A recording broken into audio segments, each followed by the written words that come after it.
Okay, so I'd like to welcome everyone to the first episode of the Dimensional Cascade podcast. My name's Aidan. With me in the room I have... Tom. Taylor. Ricky. All right.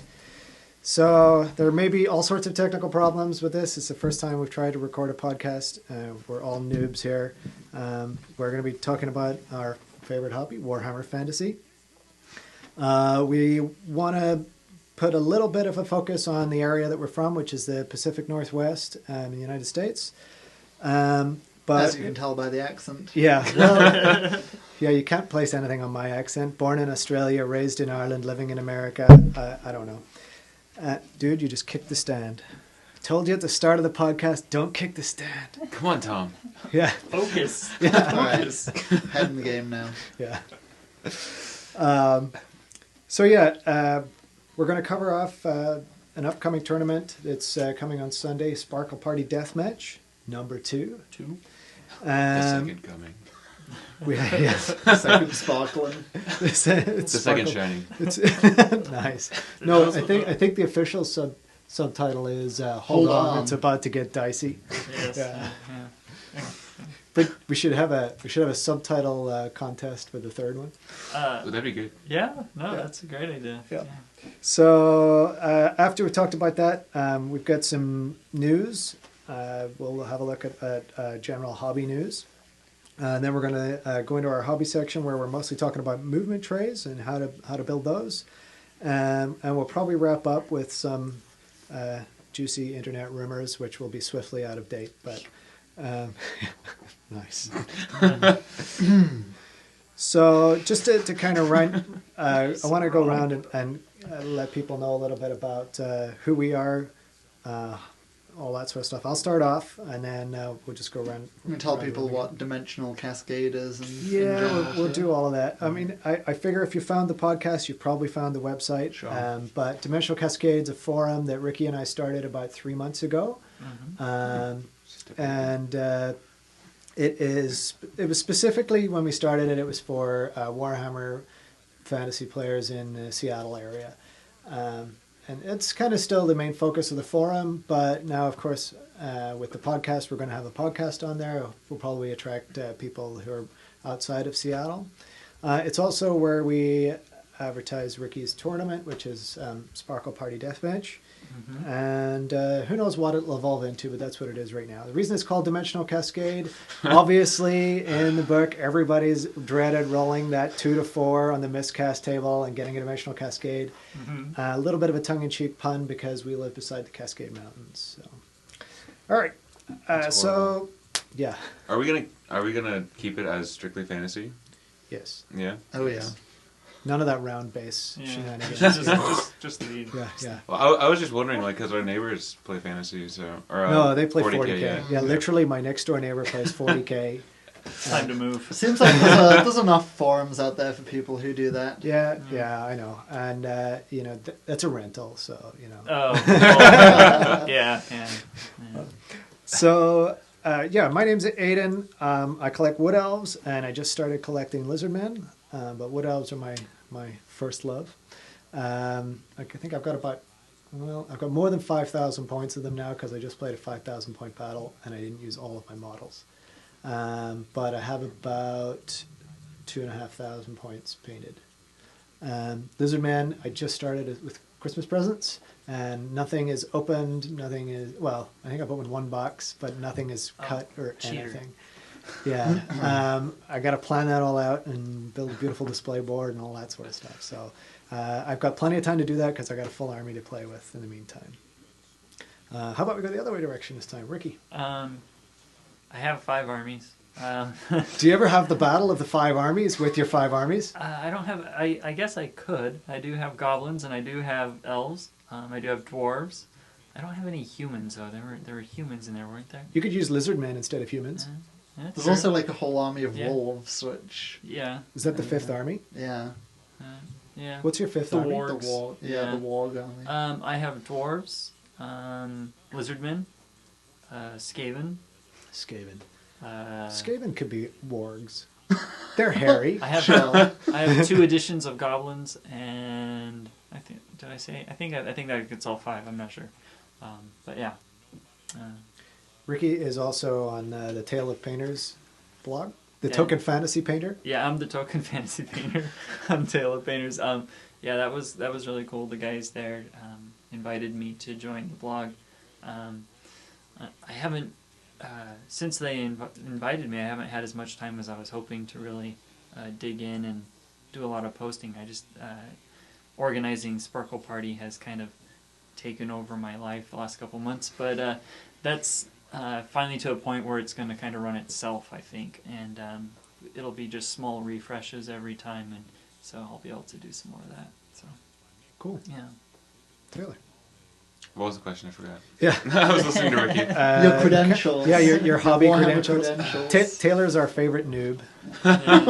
Token noob. He's the token noob. Yeah, pretty much. We're trying to convert him away from Magic the Gathering. Well, I'm the youngest guy out of our group that plays, and I've played the least amount. Yep. And I'm pretty sure I have the least amount of armies. But I'm getting With there. one? Yeah, with one. But it's demons. It's true. It's basically 3 armies in one. Because I haven't dabbled in Slanesh yet. I'm not going to. Apparently once you Slanesh, you can't go back. That's why I'm not going to. Yeah. I'm not going to. It's, You'll start wearing latex everywhere. right? Granted, I do that anyways. But But only on certain nights of the week. only my dreams. I played Demons of Chaos, and I really enjoy Demons of Chaos. I think they're kind of limited, but I think they're really good at what they do. Cool. I think it's a great starting army. Yeah. Except it ignores like half the rules. Yeah, that's why. All right, Tom? Okay, so Beastmen is my main army. I love the fluff and the models of the Beastmen, which is what got me into them in the first place. The fluffy beastman. Oh yeah, exactly. The fluff of the Beastmen drew me in. And obviously the army book is kind of old and dated, but I actually managed to I know find a competitive way to play with Beastmen, which might be surprising. Maybe I can talk about that some other time. Any other Beastmen players out there will know me as Billy Ocean from the Herdstone forum. But I haven't posted there for a while, largely because I switched over to start collecting a new Chaos Dwarf army recently. And that's the one I'm going to be entering in the upcoming tournament. Power Gamer! Johnny Power Gamer. I feel like after, 3 years hard time with the Beastmen, you deserve a slightly power gaming army Yeah. for your next one. That's the thing. You play with an underpowered 6th edition army for long enough, and it just makes you a better general. I think that's true. Yeah, there's There's a truth lot in in that. I'm not gonna have any of that. No, No. no, dude. No, I jumped into demons. When you have a lot of bad matchups, you learn how to avoid those matchups and control the game in different ways Yeah. so that you don't have to take them. So I think it does make you a better player. Oh yeah. Yeah. I mean, it was kind of funny when you and I played Wood Elves versus Beastmen. I think that was the first time I ever saw you move your troops forward. Well, yeah. So, my competitive way of playing with the Beastmen is to take a whole lot of Death Magicians, a Herdstone, and essentially snipe off everybody else's characters before they get close to me. So, while redirecting them with chaff and all that. Obviously, it doesn't work so well against the Wood Elves because Stand they back want to and shoot stand you. back and shoot me anyway. So. Yeah.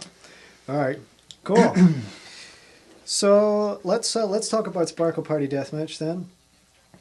So the first one of these was run in October. Mm-hmm. Oh, Why don't you tell us a little bit about why did you start running it? Tell What's us about the name. What's yeah, the where did the inspiration name come from? I know what a Sparkle Party is. And I know I what don't know deathmatch what a is. Sparkle Party A is. Sparkle Party is like a crazy German kind Yeah. of raunchy dance party Yeah, it's in a which everybody it's a fun has video. You glitter should all look it over their up. body. Okay. There's a specific video of it. There's a video of Sparkle Party. Yeah. Okay. I'm intrigued.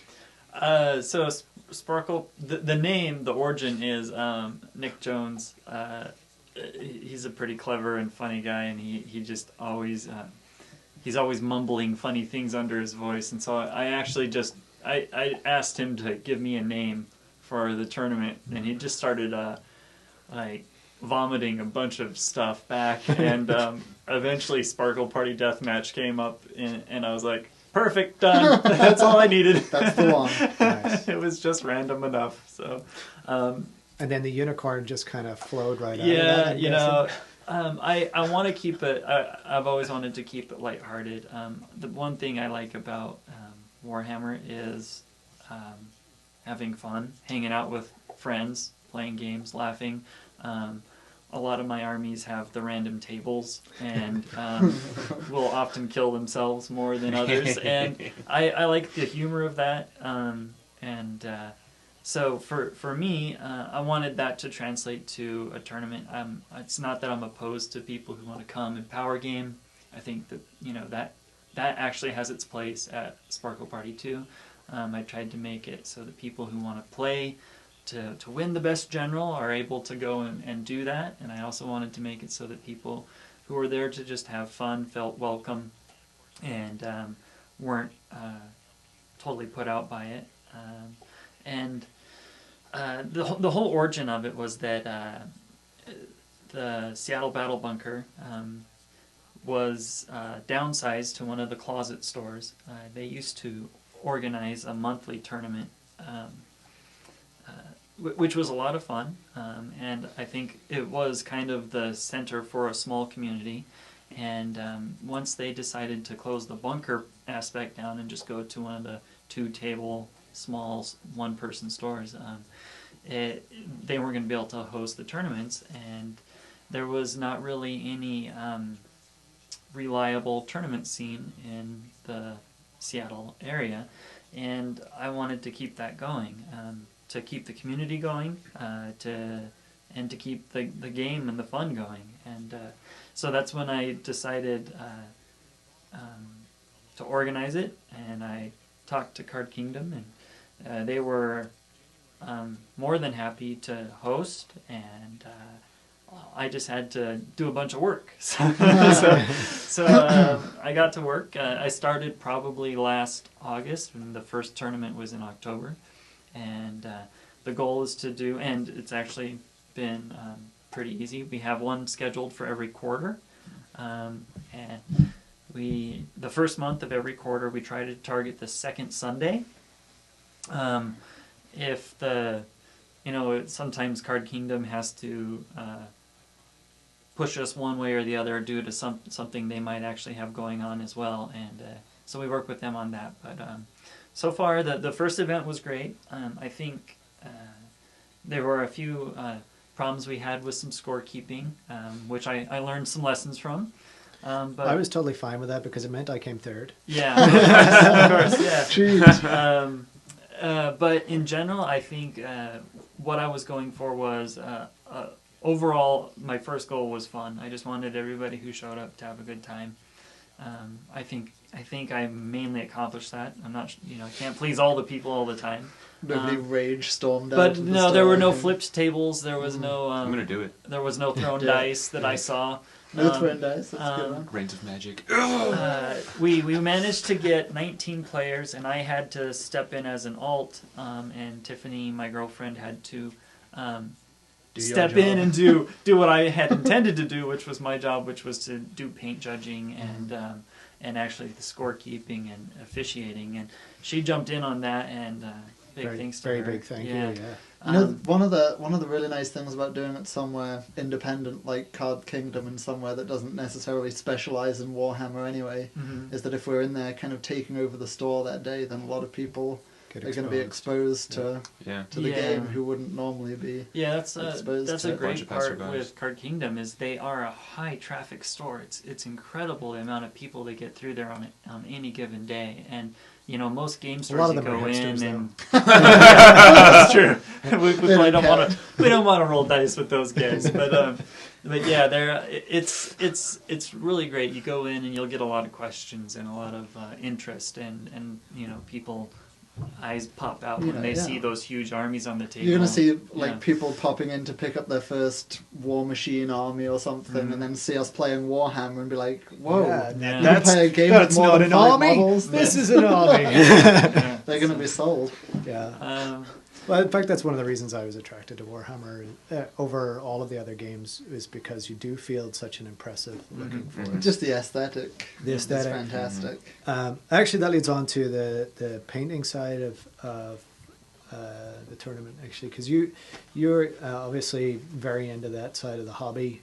And so a lot of the points in the tournament come from how well presented your army is? Yeah, so I wanted, as part of the making the tournament accessible and cater to everybody, I wanted to make painting a sizable portion of the tournament. If somebody came in who was very serious about painting, I wanted it to really kind of swing them to winning best overall. I keep the categories for best general and best painted fairly clearly defined and separate, and then best overall truly is the best overall, and I try to keep it. If you are the best at painting and you are the best general, you still can win the best overall. I don't, because if those people are truly dedicated to each silo, then yeah, they deserve to win it. But yeah, so 3/4 of the tournament is based on your battle points, and the other quarter is, well, actually, I guess we're doing kind of a sportsmanship vote, like favorite opponent, which is a small percentage, but yeah, pretty much a quarter of the potential is painting, because I myself am, yeah, like you said, huge into the painting aspect of the hobby. Yeah. So I wanted to give that a place for people who wanted to come out and try and flex their muscles in that. And I'm trying to encourage it in a way that is very objective. And I give the players the same score sheet that I'm going to be filling out, and I ask them to fill it out themselves and to actually call out anything that they feel I might miss. So if they spend a lot of time trying to do some freehand, and they're worried I'm not going to notice it, then I encourage them to call it out so that I can see it and make sure that they get those points. And I'm trying to keep it so that it's the effort that shows, not the overall effect, because not everybody has the same skill, and you wouldn't want to penalize someone, Yeah. maybe even like a younger guy Exactly. who spent hours and hours and hours. I'm thinking even younger than you. That has spent hours and hours painting this army. I mean, it might look like he just splashed paint all over it. But people but, really need the positive feedback Absolutely, and you the do. Oh, yeah, encouragement. positive Yeah, reinforcement. and I think that's a great plan. Yeah, So. yeah. I mean, there's the people who do that. They'll spend months painting an army, and in general, it might not look that good. And then there's somebody who walks in with an airbrush and years of trained skill that can Or knock out an army in a month and blow the other one away. But I want them to both, if the effort is made, get very nearly the same score. So my goal is the model count somehow factored in as well, seeing as you'd expect somebody doing a very low model count army to be able to produce a better No. quality overall on their models just because they have fewer of them? No, I don't think that model count really plays into the score sheet at all. Like the only time that I think model count comes in is as a tiebreaker for. I think I use it as the tiebreaker for best painted. Yeah. Okay. So if somebody, if they come up with the same scores and they're both sitting in first place, I'm going to take the person who painted the most models. Right. Makes The sense. person who painted 200 slaves. Yeah. So If that that's guy wins best general, I'll be put out. Yeah. All right, cool. So let's talk about Sparkle Party Deathmatch 2. One of the things that I really liked about the first one was that the scenario was defined ahead of time. In that case, it was a variant of Blood and Glory, where it wasn't an auto win, but there were bonus points for breaking fortitude. This time around, it's similar, I think, in that it's a variant of the Watchtower.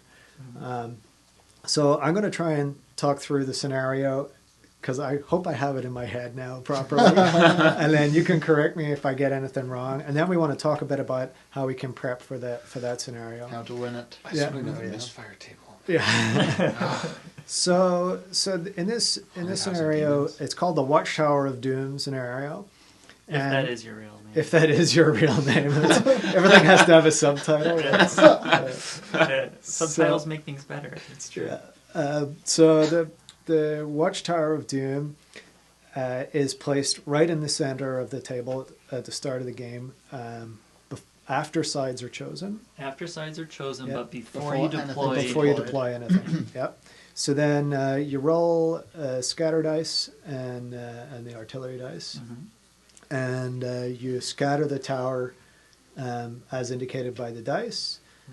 If it's a hit, you still move it based on the arrow. No, if it's a No, hit, if it's it a stays. hit, It stays right in the stays. center of the Oh, table. it stays If in the it's center. a misfire. It's a misfire, then it stops being a regular 3-story watchtower and turns into one of half a dozen buildings that you roll on a chart. Yeah. It's alter ego. I have Yes. If you can tell us what those options are that it might turn into. I'm super excited for that. I hope it happens to me. I played this 3 times and it hasn't happened to me yet. It switches I'm really over to an open alternate for it. personality, and it either becomes the Acropolis of Heroes, the Dwarf Brewhouse, the Haunted Mansion, the Sigmarite Shrine, the Tower of Blood, and the Wizard's Tower. Oh, the Wizard's Tower. But it still is a building you can garrison. Yeah, then it's still The building it rules still apply. counts as a 3-story building, and you still have to try and garrison it. It just has those additional rules to it. Okay, interesting.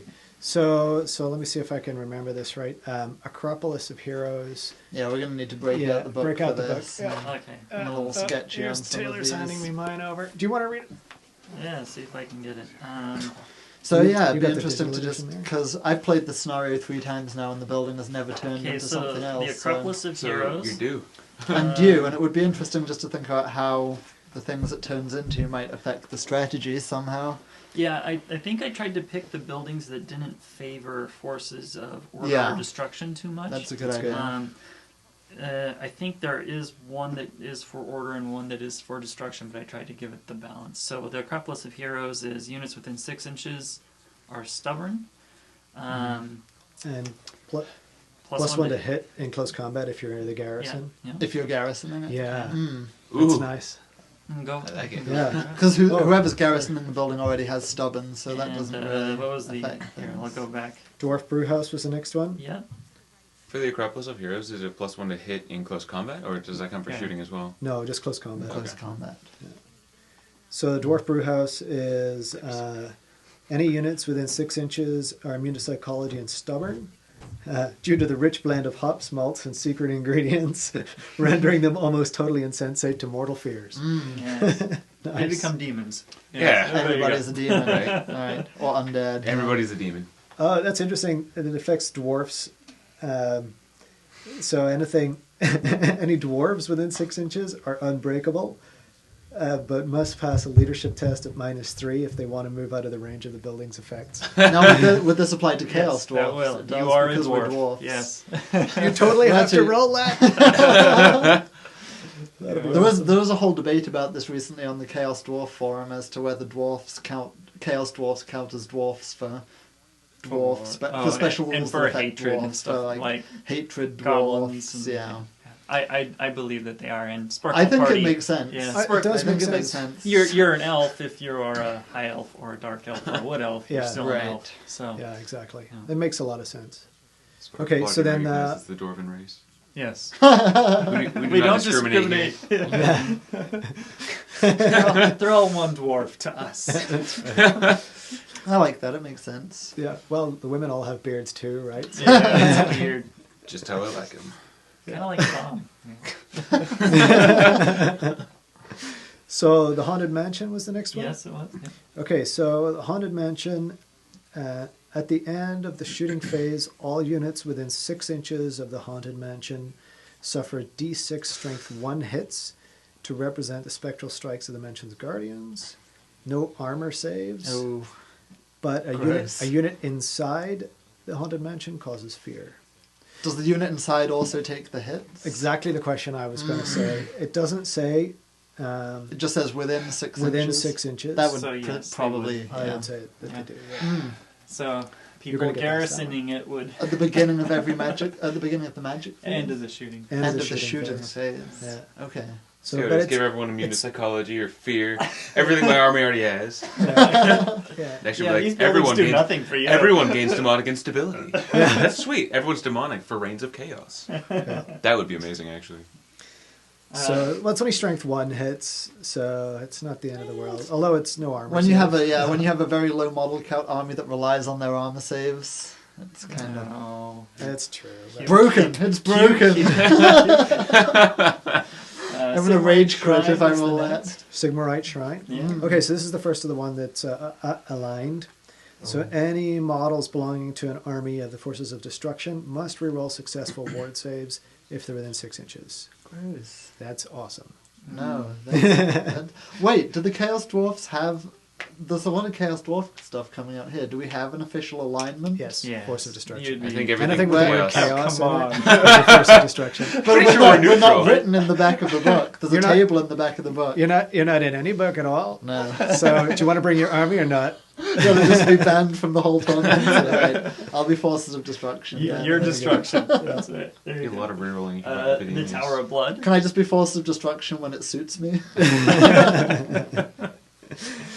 Tower of Blood, any unit within 6 inches has the Hatred special rule. Units from the Forces of Destruction within 6 inches also have Frenzy. I like that. I like that a lot. There you go. But what's going to happen is Oh, wait, I'm already you frenzied. lose the Frenzy as soon as you move out of range. Ooh. So if you're going to be frenzied, then you would pursue someone and presumably Pursue out of pursue out of range. range, and then But in a key combat, it's gonna... well, Yeah, if you're useful. attacking, Yeah, when it's you're excellent. attacking the building, Everybody's for going to have sure. extra attacks, so that's going to make the Or if combat you're much garrisoning deadlier. it, you're going to have... Well, either way, everybody's going to have extra So attacks. Yeah. if your unit already has frenzy, Yeah, You it don't doesn't get double stack. frenzy. Yeah. well, like the 3rd level spell, I think it is, in Slanesh gives the unit frenzy, and if it already has frenzy, Yeah, They get that's, like a double that's a frenzy. specific Special, rule yeah. for Okay. that spell. It Yeah. wouldn't stack. Yeah. Yeah. It says in the rulebook that if someone has multiple of a special rule, it doesn't stack Right. unless it explicitly says so. Like having Scaly Okay. Skin 5 up twice doesn't give you 3 up Scaly Skin. If only. That If would be nice. Yeah. Yeah. Yeah. Okay. So last one is the Wizard's Tower. Correct. My personal favorite. Okay. A wizard within 3 inches of the tower at the start of the magic phase is assumed to ransack the tower's library in search of additional spells. He is treated as knowing all the spells from his chosen lores of magic for that phase. oh, it's so good. So Lore it's master. just Law Master Ew. for that phase. Okay. Basically, yeah. Ew. But if he has more than one lore that he knows, he's lore master for both of them. So can you imagine a How do they have more slan than with all of the signature Bond spells? apparitions, It's yeah. like, Oh. I know boy. every spell! Oh boy. Yeah. Yeah. Kairos Fate Weaver. Yeah, It's a demonic special character yeah. who can know one spell. He gets to pick specifically 8 spells, one from each battle lore. Yeah. So Yeah. then you just Yeah, So you know then he all just that. knows all the spells. Now, what if you have a bound item that has a spell from a different No. law? Like No. the Ruby Okay. Ring of It's Ruin? gotta be No, the you don't wizard. count. It's got to be Okay, the wizard. yeah. You don't know the lore at that point. All right, so that's interesting. But as Thomas pointed out, it's really unlikely that you're going to roll. It's a 1 in 1 in 6 6 chance. chance. So you've got a 50-50 chance. With 30 games happening that day, it's going to happen Oh, it's I more than hope so. 30. It's 45. 45 games. Yeah, so there's No. 30 people signed up, which is Mhm. 15. Sure, Three 45 rounds. games is going to happen a fair number of times. Yep, I 7 hope and a so. half. I hope so Actually- too. I hope it's me every time. I should have increased the odds, but yeah, Yeah. it's kind of fun. Yeah. Well, it's a little bit of fun, you Yeah. know, to But and there's a fair number of people who are fairly new to the game there, and I don't want them getting bogged down in extra rules. Right. That was gonna be my So- question. Is it gonna be like our play group where like some people just like to win really hard? Some people are going to... Yeah, it's a tournament. Some Yeah. people are going to like to Yeah. win really hard. yeah. And then you're gonna find people who are there to have fun. So Before we get too off track, why don't we finish talking about the rest of victory the conditions scenario, and parameters of this Well, we scenario? haven't even finished up with about So we've deployment. talked about the tower Yeah. scatters it's as scattered. shown by the artillery and Yeah. scatter dice, and if you roll a misfire, it changes into one of those things we just discussed. But then, what about the rest of the scenario? So then the deployment rules come into effect where you must deploy a minimum of 12 inches away, Mhm. including scouts, Mhm. from the tower. Yeah, Uh, and Vanguard? this can and often does end up putting no man's lands into people's deployment zones because the tower will move towards a deployment zone, and it can split a deployment zone, which is an intentional mechanic. One of the mechanics I like is for dawn attack, forces people to deploy their army in a way that they never would have normally, I like and it too. I like having that to test people's skill. I know one of the ways that I played my Skaven was very conservative, and as long as I was able to deploy it the same way every time, there was really no way anybody could get any points off of it, and dawn attack would break that, and so it's kind of fun to break that up for people. You definitely can't be stuck in a rut as to exactly how you set your army up. There was Your initially leadership a bubble lot becomes of a big thing. people who were worried that, oh man, it's going to make it so I can't deploy my army because it won't fit. And before I even put this scenario out there to people, I did play with it. I set my armies up, both my Skaven and my Night Goblins, with the tower taking away the maximum possible. So scattered 10 inches directly towards my your deployment zone, which take a huge chunk out, Right. and I'm still able to deploy easily 2,500 point lists. You just maybe for can't both Skaven. maximize your leadership bubbles So exactly how it you forces want you to make decisions. Like with my Night Goblins, I had to put anything that wasn't immune to psychology on one side and everything else immune to psychology on the other. Yeah, with the general. And so there's choices that have to be made when it happens, and that's why I want people to pick their side of the table before you scatter the tower, because that's going to change how you deploy. So it's kind of interesting that you've chosen your side and then the tower scatters. So if the tower scatters towards your side of the table, you have both a bonus and a possibly penalty. a penalty. Yeah, the bonus being that, as we're going to discuss later, getting into that tower is one of the key dynamics of the game and holds a fair few victory points. So the penalty that comes with that is that maybe your deployment zone is thrown off a little. Yeah. So one of the questions I had was whether you can vanguard to within inside that 12-inch bubble. Ooh. You should be able to, because I most don't things see that why can not. vanguard can't actually occupy buildings. There's a few Yeah. flyers that can. Yeah. But they wouldn't be able to move into it because Vanguard isn't a normal move. It's a Vanguard move. Right. Yeah. So So you can't deploy scouts within 12 you can't inches deploy of the scouts building within, either. and Vanguard, you But can then- move within the bubble, but you're not going to be You able to can't be occupy able the to get building. Mm. But it means you can get in the first turn. That's the only way. Well, you can most figure Vanguard out are that like you- fast cav, Fast so cav and flying cavalry can't go things. into a building anyway. But that's. I think there's a few monstrous beasts or war beasts that could probably do it. There are. Mm. There are. But that's the very Things few like of that them. are going to be easy to flush out of the tower Yeah, anyway for by, sure. by anything else. It'll be nice just like guaranteeing the first few points. Yeah. Yeah, for sure. Well, that Yeah. actually brings us right on to what the tower. Why is Right. it there? And what points do you get? So you want to talk us through that? Right? Yeah, so the games are set up on the 20-0 system, which is important to start with. Victory points are, like if you're playing Battle Line, most people know what 20-0 is. If not, you can look it up on the internet. It's probably easier to read it than for me to explain.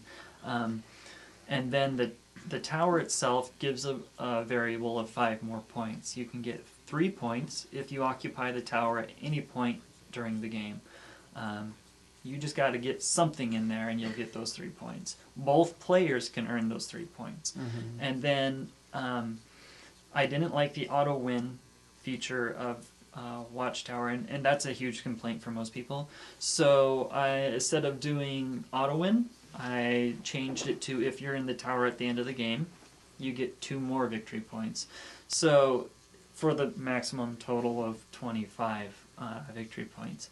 And it also makes it so that people who maybe get in there and still have a unit in there at the end of the game, but still get completely tabled except for that one unit, still can get 5 points, and so something that would normally be a 20-0 could still be a a 25. So versus instead of being- thinking of this as a variant on the Watchtower scenario, it's almost easier to think of it as a variant on Battle Line, just with some yeah, extra victory Yeah. points to be earned by getting into that building or Yeah. holding it at the end. yeah, I actually, the thing is though that if you're a competitive player and you want to be trying to get the maximum amount of points from each round, you know, you need to get into that tower. You don't necessarily need to hold it at the end, but you need to have that 23 points or or over Extra 20. 9. Yeah. So that means you got to consider it as I'm Yeah. I'm assaulting a It definitely tower has to be part or of your defending a strategy, tower. for sure. Yeah. Mhm. So that's where I kind of wanted to talk a little But bit it's about not. what you might It's need to very bring. different from Battle Line, which is just if you start with the tower, you're just trying to defend it. If you don't start Different with from it, Watchtower. yeah, different from It the is. Watchtower. You're right. You're right. You know, the Watchtower is just a pure attack or defense scenario. If you don't start with it, you're just piling all your troops yeah, in towards that tower. yeah. And the really nice thing about this scenario is that it takes that Watchtower element, which is kind of cool, but it's a scenario that you never see in tournaments because it's considered so unbalanced, Yeah. and it just rebalances it in a Mhm. way that you can actually Yeah. use that in a tournament, which is I- really cool. I think we've all played the scenario now Yeah. as part of the prep. So let's talk a little bit about how it's affected army selection for you. Taylor, do you want to start? Well, with demons, I mean, there's really not a lot that I can put in the tower. Like, Yeah, all your core. yeah, like I can put all my core in there, like, and I don't really have that much variance in core, which sucks for me. But like it's really sad. No, really it's sad actually not having bad. such awesome I'm actually core. happy with my core. They all do neat little things by themselves. But like, I think in my list, I'm actually taking like, besides core, like 3 units that can actually occupy the tower. And other than that, I'm just gonna try and crush them. So your general strategy is take out the opposing army and then worry about the tower Yeah. rather than Like the get first in like tower the and first defend. like 4 turns, maybe even like in like late into the 5th or early into the 5th. I'm just gonna try and be like, I'm gonna try reaping as much havoc as I can, and then I'll worry about the tower because I feel like I could probably get into the tower pretty easily Yeah. by crushing them. Other than that, I don't know what I could possibly do. Well, you also have flaming cannon, right? So interesting building rule is that if you're shooting at a building with flaming attacks, you get to reroll the wound. So actually, if you're assaulting a building with flaming attacks, you also get to reroll the wound. Gross. Yeah. So if you're defending, you don't get the reroll to wound. no, you don't, because if you're it's defending generally the building. considered that you're not setting your own building on fire. Right. Well, You would hope. Yeah. Well, demons Don't might. burn my tower I down, don't know, guys. I'll roll for it. Chaos dwarfs When might. you're attacking the tower, you want to burn it down, and then you get inside, and Yeah. all of a sudden, Beat out the flames. fighting yeah. the fire you just started in it before you can garrison it properly. Yeah. Mm. Oh, one thing that I just don't know off the top of my head because I'm playing Wood Elves. I have never managed to get anyone out of a building. But if you're successful in assaulting the building, then the garrisoning unit flees They move to the back side of the building opposite and the opposite vessel. where the back. attack came Uh-huh, in. and Yeah. they're just an inch away, facing away from the Yeah. building. Yeah, and then So it's not a full-on flee. It's not a They've full-on just been flee. pushed out the Yeah. door. but then the assaulting unit goes into the building. Yep. Mm-hmm. Okay. Unless they're one of the, like Can't a go in, monster or cavalry that So can't occupy, then they're just stuck facing the building still. An inch Mm. away. Yeah. Yeah. Yeah, so you can use your tougher units to assault the building, but they can't garrison it, and then that means you're facing the wrong direction and Yeah. all sorts of other things. Okay. Well, and then you also got to consider that most tougher units tend to be things that rely on special attacks, which buildings negate. So things like thunderstomps, You can lances. thunderstomp in a You building. can thunder still. stomp in a building. Yeah. You can. Yeah. Can you still thunderstomp? You can You still stomp. You Yeah. don't. You don't get I don't You get don't get terror. impact hits. Yeah. Oh, okay. You don't So get impact hits. hits, but Yeah. you can still stomp and thunderstomp. I believe Okay. you don't get strength bonuses for charging. For Like, No. charge, like You don't get lances any and charge stuff. bonuses. Okay. yeah, no charge bonuses, So like, and you get no bonuses for ranks or Right. No, it's so straight, the combat, straight yeah, wounds. the Purely combat wounds. result is calculated just based on the casualties caused to each other. I'm gonna rely on everyone failing their fear test. What about if somebody's taken the war banner? I don't think it adds. I think It it, won't matter. specifically It won't says matter, yeah. Yeah. calculated It's just only based Based on on wounds. wounds. That's right. on We wounds. read through all of that. Yeah. Didn't we? It was like Yeah, only on wounds. Okay, so that's interesting. So banners don't matter with the tower? No. No. No, that's okay. Sweet. I'm alright with that. So what about you, Tom? How does it affect your army? So it composition? actually affected my army selection pretty heavily, and in a way that I'm really happy with, actually, has made me kind of switch up the way I want to play the Chaos Dwarf army in general. Cool. So I've only played with Chaos Dwarfs maybe between 7 and 10 games so far, I think. And to start with, I was playing a very gun-heavy army, a magma cannon, 2 of the rocket launchers, and Still doing that. and a hell cannon as well. So it was really those 4 artillery pieces blasting away at people, and then all the other points were in a few. Jerk. Yeah, he basically traded in his Death Coven for 4 war machines, and Yeah, right. he does the same thing. So, and that's the thing, it was a kind of negative play style. Again, it was kind of sit back and wait for the opponent to come to you. So for this scenario, I realised that wasn't going to work, because my opponent's probably quite happy for me to sit over on the other side of the board while they claim the tower and just hang out and earn the points that way. Yeah. So I've dropped my Hell Cannon, which is a whopping 210 points, and traded that in to get a Bull Centaur Toruk, Yeah. who is the hero of the Bull Centaurs, and he joins a unit of 3 Bull Centaurs that I already had. The interesting thing is that the 3 Bull Centaurs on their own are kind of a very low damage output unit. They are durable but don't really bring much punch, whereas adding that hero makes them a really quite punchy unit that has a lot of speed as well. They're movement 7 with swift stride, so I can cover a lot of distance towards the tower. And actually, because they're monstrous beasts rather than monstrous cavalry or anything like that, they can go into the tower. So they're my prime tower assaulting unit, and the goal is to really just zoom them up, kind of one of the flanks, get them into the tower, hold it if that's the way that's looking best in the game then. Otherwise, if I need to be fighting my opponent, just pop them back out again, claim the 3 points, and get on with crushing the rest of the army. All right, cool. The interesting thing is that we'll probably be publishing this podcast after the tournament. So, well, I'm gonna crush them and then take the tower. yeah. You're like, whatever. I'm just gonna take the tower and then crush them. It's all good. So I've played this scenario 3 times now in my practice, and I've won each of those games so far, and they've all been they've been pretty different. A couple of the games worked out just like I said. I got those Bull Centaurs straight into the tower, and then was able to kind of dictate the rest of the flow. My last game, the tower scattered way towards my opponent's deployment zone, and I realised it was going to be best to just try and do what Taylor said, essentially. Smash try first. and smash some face first, and then worry about the tower at the end of the game. Yeah. So for me, any kind of building assault for Wood Elves is not good. It really isn't. So the tricky part with the building assault is you can only send 10 troops in, or 3 monstrous infantry, or one monster. How many elves can you shoot with? You can shoot it with as many as you want. Seems But alright. it's a hardcover. It's hardcover, so it's -2 to hit. And generally once you get into short range with Wood Elves, then you get into range of all the other weapons that they might be shooting back at you, and you're only toughness 3 with no armor save. So yeah, assaulting the building's not great. So what I've done differently in this is I've taken a big unit of Glade Guard, not Eternal Guard. Glade Guard, who are the archers, and pop the wizard in with them, who has a magic item that gives the whole unit a 5-up ward.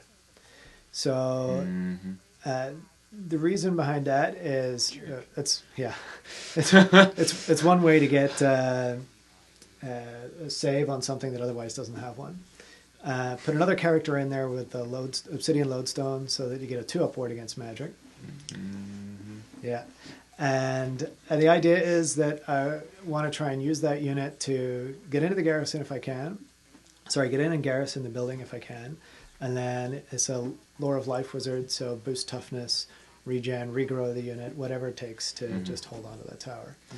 It's a big unit, so that it can soak a lot of damage. So, but what if your opponent decides to just let you have the tower? You have a 1,000-point unit or something in the tower, leaving you with only 1,500 on the table, and they decide to just wipe the rest of your army that you have on the table. I'm okay with that because for a start, the 1,500 that's on the table is pretty damn tough. It is tough. Right? It's tree It's man, 2 tree men, tree 6 kin. treekin, and a true. noble and an eagle. It's all multi-wound models, so they can all be healed by the wizard.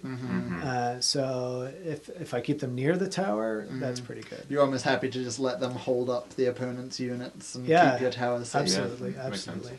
Seems pretty good. Yeah. I think for assaulting the tower, treekin are going to be my first choice. They got 3 attacks each and Cool. stomps, and I Yeah. like them. Weapon skill 5 or something. They're super Four. brutal. They're only weapon skill 4, but their strength of tough 5, Yeah, nice. which is good. They just tear through my trolls every time. Yeah. That's all I know. They are good. You pay for them, but they're good. Magma cannons work well against them. Yeah, Skull Kings. yeah. Those work That's good against okay. anything. I'm sorry. Like, true. Magma cannons just True. kill everything. In fact, my game with against the magma cannons is what made me bring back the Eagle Noble. Yeah, you need that I speed need that to guy, get the in, 20-inch close down war move with the 2 up machines. flaming ward. Yeah. Yeah. And the other possibility I have for assaulting the tower is 2 tree men who can shoot it with their strangle root attack. So you can just shoot straight into the building. Now, interestingly, if the building is touching a forest, does that count as being the unit being partially within a forest? Yeah. Yeah. Yeah. Yeah. So I can move the forest right up to the building, and then hit them with a strength 5 strangle root instead of strength 4. And that doesn't have to roll to hit, it's just No, Auto- you just artillery you roll the dice worth artillery of dice if auto it hits. hits. Yeah. Yeah, because when I Damn. that's really nice. when I wrote the scenario, I set up a priority for how the tower scatters with other terrain. You know, if it ends up on the side of a hill where it's just going to fall over, I said you can move the hill and then place the tower either on top of it or on the ground. But if it goes into woods, it just goes into the woods and you move the trees. And, and They so could go into the woods. yeah, so, Tower in the woods. so people, like units will be disrupted trying to get in there and all that kind of Oh, stuff. that'll be Nice. exciting. Yeah. So I have a Love question for you about this. So this item that you can give an entire unit a 5-up ward save Yes. that the wood elves have. How much Yes. does that cost? 75 points. Okay, so you Lord pay your level points only. for it. Yeah. That's It also a gives you pretty- Strider. Also gives you Strider. Yeah, the whole unit has Strider and a 5-up ward. You know, It's the awesome thing magic that item. keeps that balanced is Yeah. that normally the thing that makes sense to do with the wood elves is play an MSU army, so you Yeah. never really have that many models benefiting Yeah. from that thing. Yep, I've been But playing you're- Death Star Wood Elves. Yeah, yeah, Death Star wood elves. That kind of it Nobody becomes a does really that. attractive item. yeah, it's pretty cool. 5-up ward for a unit. Yeah, yeah, Must be nice. it is. Ah. I spit at you. Okay, cool. Is there anything else we want to talk about Sparkle Party? Well, I am doing some special. I have 2 special awards based on the tower. gonna They're do called it. achievements. But the Sparkle Party Deathmatch 1, I did an achievement for somebody who, because it was based off of Blood and Glory, who didn't get broken for all 3 games. There were, I think, 2 or 3 people who qualified. A couple of them had won other awards, so they bowed out, and I think the last 2 people rolled a die for it, and one of them won. This time I have 2 awards. One is for what was it? Claustrophobic. So if you never enter a tower for all 3 of your games, you can get an award for that. I'm changing my list. An I'm doing that. achievement. And then I have one for if you get maximum points as well. So that's probably going to have several people getting that one. What but about we'll see. should be one for entering the most the towers with the most different types of personality. Oh, yeah. If you've had like yeah. 2 misfires in your game and you can get into 3 different types of tower. Yeah, That'd that's be interesting. awesome. Yeah. Yeah. Maybe we can talk about where we're at with our army preparation for this tournament as well. Aidan, you had a fully painted army for the last tournament, Yes, I did. right? And since then you've just been focusing on your display board, which you can get extra paint points for. Yeah, so I've built a display board. It's up there. Yeah, great podcasting. Eh? Yeah. It's just here. Everybody It's look. great, isn't it? Oh yeah, it's great. And after that, I kicked the mic stand. So the display board I'm building is not quite 2 feet deep. I think it's about It's about 18 inches yeah deep. about 18 inches, and but it's 2 feet wide because it's a small model count army, and I wanted it to feel like it was in a forest. It's got a hill on one side, and it's going to have some trees, and it's just grass matting from that Woodland scenic. Woodland Scenic. That's Yeah. the one. Yeah. And then I've just stuck on stones and various other bits and pieces. I've got a waystone for it. So yeah, that's the main thing. I also painted up a new noble. I finally painted the Wood Elf Lord with the greatsword. It's Yeah, a I saw beautiful that. model. He's wearing sharp plate. It's Yeah. very sweet. Yes, he is. Yeah, so I was hoping to get some extra points. Last time I didn't have a display board, and there was a few other things. I'm like, okay, I want to get 25 points out of my painting this time around. But the one I think I'm going to fall down on is actually what we're going to talk about in the hobby section, which is movement trays. Oh, movement trays. So maybe we'll just keep that to the hobby section. Yeah. But yeah, so what about you, Tom? My army is definitely not fully painted for this tournament. As I said, Chaos Dwarfs are a fairly recent start for me, so in prep for this tournament I've mainly been focusing on finishing some assembling of models and a few conversions just to get everything ready for the table. I decided fairly recently to put in a small unit of Fireglaive wielding Chaos Dwarfs into this army. I got some third-party models from a company called The Russian Alternative, which look awesome. You should check them out. There's nothing shady about Yeah. that name. The Russian Alternative. Games Workshop from Russia. They look great anyway, so I've been building those. And also, I'm actually using the Games Workshop Dragon Ogre models as my bull centaurs, just because I love those Dragon Ogres so much, but to make them look extra Chaos Dwarfy, I've been green stuffing some big curly beards all over them. Which looks really That's been great. taking, They look it's been really taking a fair amount of my time. Other than that, I'm committed to getting at least one of my units fully painted before the tournament, so I'll probably be up late on Saturday night finishing that up. Nice. Good. Nice. Taylor? I think, was it 2 days ago, the day before last, you made the Beast of Nurgle, right? Yes, I sculpted a couple of very cutesy beasts of Nurgle out of Sculpey bake in the oven clay. What do they look like? Oh, I'll show you They're after. They're pretty awesome. There'll be some They're adorable. pictures on the. I mean, and it's Nurgle, so they can look like anything. Yeah, They do. it could be anything. I want full chibi style Nurgle, man. That's what I want. They're kind of flesh colored because the Sculpey is flesh colored, Yeah. and yeah, they. Give them some festering Yeah. spots. Yeah, It'll you be can alright. paint them any color you like, but But I actually think that once those were made, that was the last thing that I needed. so you've just got your army assembled in time. I've got it Yeah. assembled, and then I'm gonna super quick Noob. paint job. Come on. Yeah, I'll accept that. But yeah, hopefully I'll have most of it painted and no gray. That's what I'm hoping for. Between now and Sunday. I'm gonna spray it all at least. I hope. Okay, all right. Oh, all right. the- Yeah, Okay. so no Yeah. gray. You're gonna prime No it. gray. Yeah. No gray. White, Gray, white, right. black. Yeah. Well, you could check Card Kingdom. See, they actually Army Painter makes kind of a wrought green primer. There's Yeah. there's that whole range that Galaxy Hobby has. I only The have small cans.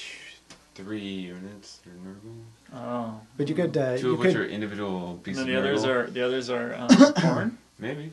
you could certainly Maybe. go on. I'm not playing. You I can know. tell me. You don't even know And your list. I know do you? your army No. list, and he's already played it. I know. No, it's Zinch and Corn. and then A little bit of Nurgle as well. Yeah. Oh, you put a little bit of Nurgle in there. Little sprinkle. spritz of Couldn't Nurgle. fully, Little couldn't fully death sprinkle. detach You can never yourself fully from- get rid of the Nurgle. It's No. like The demon death sprinkle. You can Yeah. never leave broken Okay. old Nurgle once you've tried it. yeah, Once you go Nurgle, well, nobody else wants you, so. yeah. Yeah. But you could always get pink spray. There are I special websites for people who have been infected by Nurgle. Really? Who want a date? I'm pretty sure. Christian Pretty Mingle. sure. Yeah. Nurgle Mingle. Nurgle Meagle. There you go. NurgleFriendfinder.com. Jeez. Okay.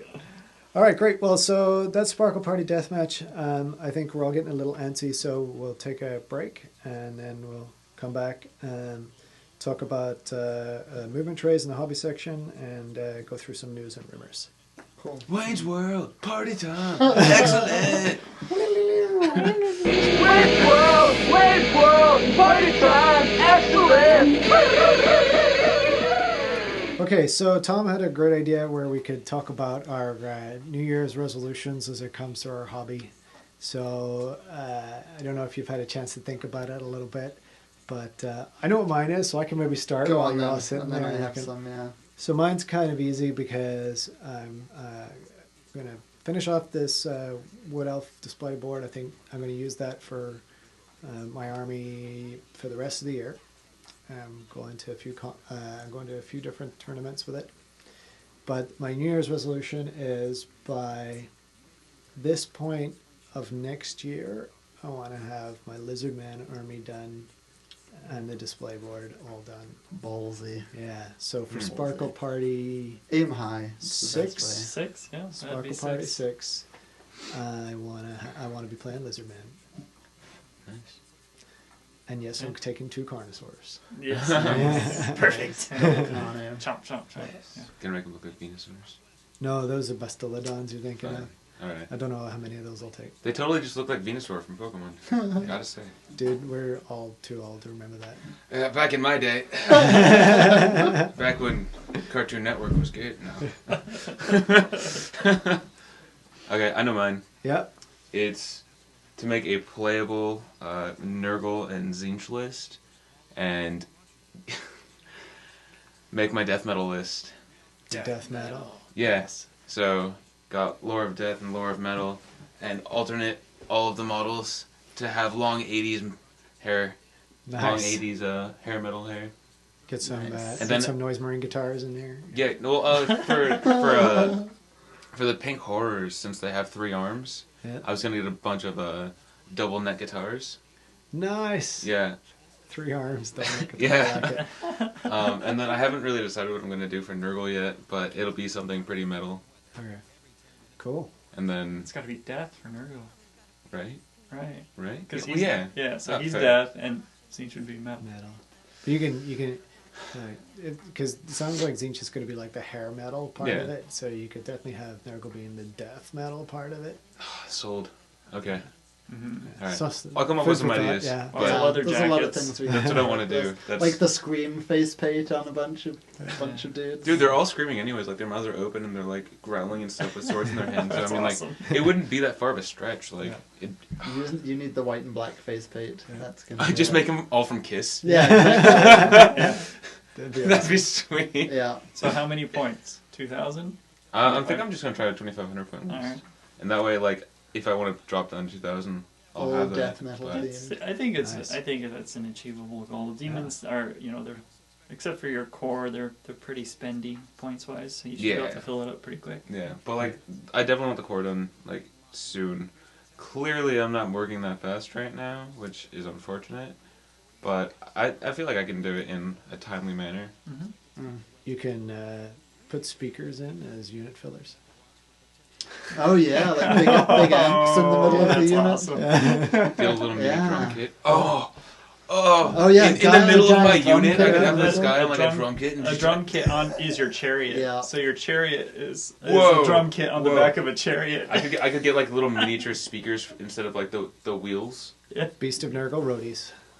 They're all You can freehand the Led Zeppelin symbols all over the place on your banners and It's stuff. sweet. and they're Be bald sweet with like freehand. greasy hair. Yeah. Long greasy Skullet. hair, but bald up top. And Yeah, skullets all Dude, I over would the have. place. There'd be such a sweet display board for that, though. Hey, Oh, God. The floodlights and everything. Right? Yeah. They'd be Oh playing a my God. concert. You're gonna Like have to my, have at my lords and least- heroes would be playing a concert, and then all of my core and like all my little units would be watching the concert, and they'd be like, "Yeah!"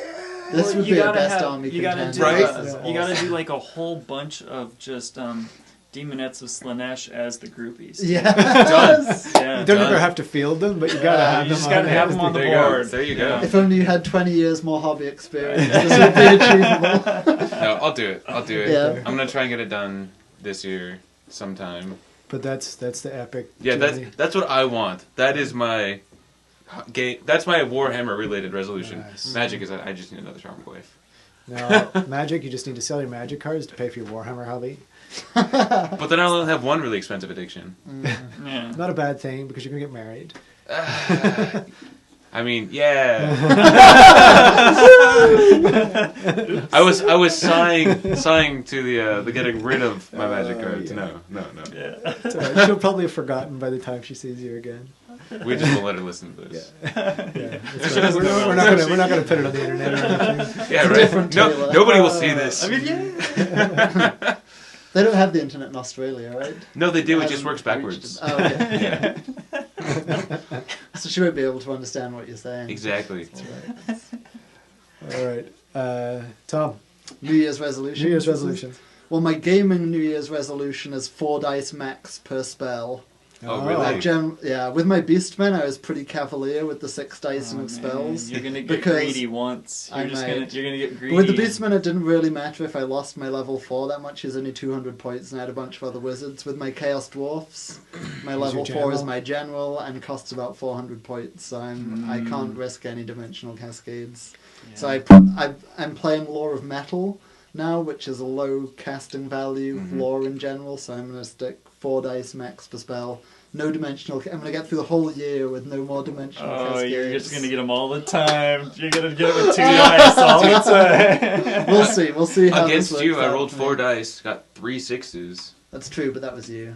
Yeah. You're right. You That were was rolling me. 6s on everything that game. I have 2 reasons why this is not going to come true for you this Why is it year. not going to come true? The first one is called Final Transmutation.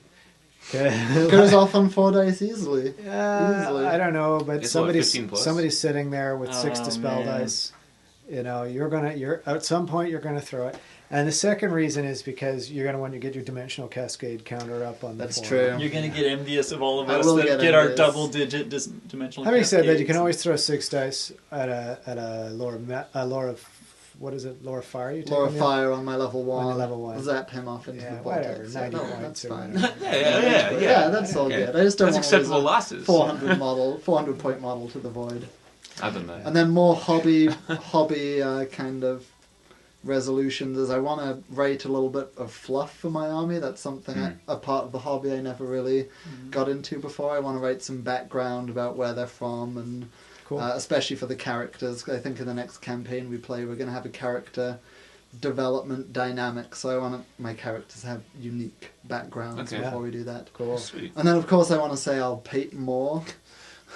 But I think the important thing for me is just to paint not more, but paint the right things to build a coherent army list. Because I do paint a lot, but I'm always trying out new units and just start painting various models of different units. Whereas if I, pick an army list that I'm kind of happy with and just try and work through painting the actual things in that army list, it'll probably serve me a lot better.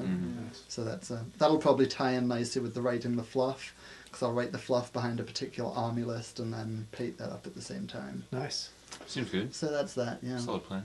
Cool. Ricky? I have a lot on my list.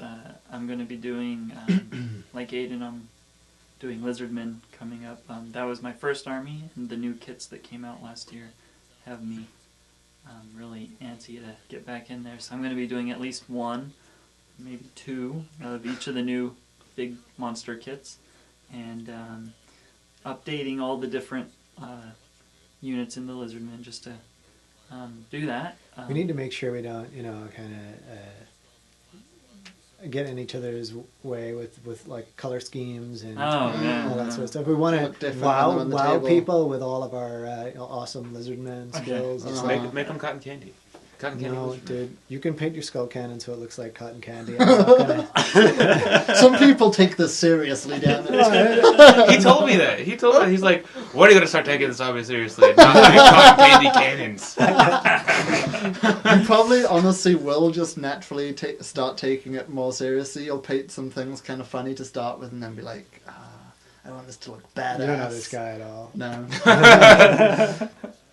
I also have. I bought a old box set of Warhammer Quest that was still Nice. on the sprue. Woo! Got that on eBay for a cheap $300. Ouch. But it Worth was every penny. yeah, it was all fully on the sprue, so it's worth it. And I'm going to be painting that. I want to get that done kind of early in the year. I have a couple of the models from that actually, the expansion Oh, models. really? Which ones? I want to say I have the War Dancer Awesome. and one of the Wizards. Cool. Yeah, yeah. I would just be interested in the rules cards to get a copy of those Yeah. because I want to go through. The goal is to first paint all of the original models of the box. Then I'm going to be building a 3D game board of it with the Hearst Arts molds, which are the same things I use to build all the other terrain that I do. Then I want to build a second set that is all done with new plastic kits from GW. So, you know, the orcs will actually have the new orc guys and the new Skaven and the new... they don't have really... I think the bats that are in Warhammer Quest are better than any that they have currently. Things like that would probably stay as they are, but I think there's some things that would be cool to update.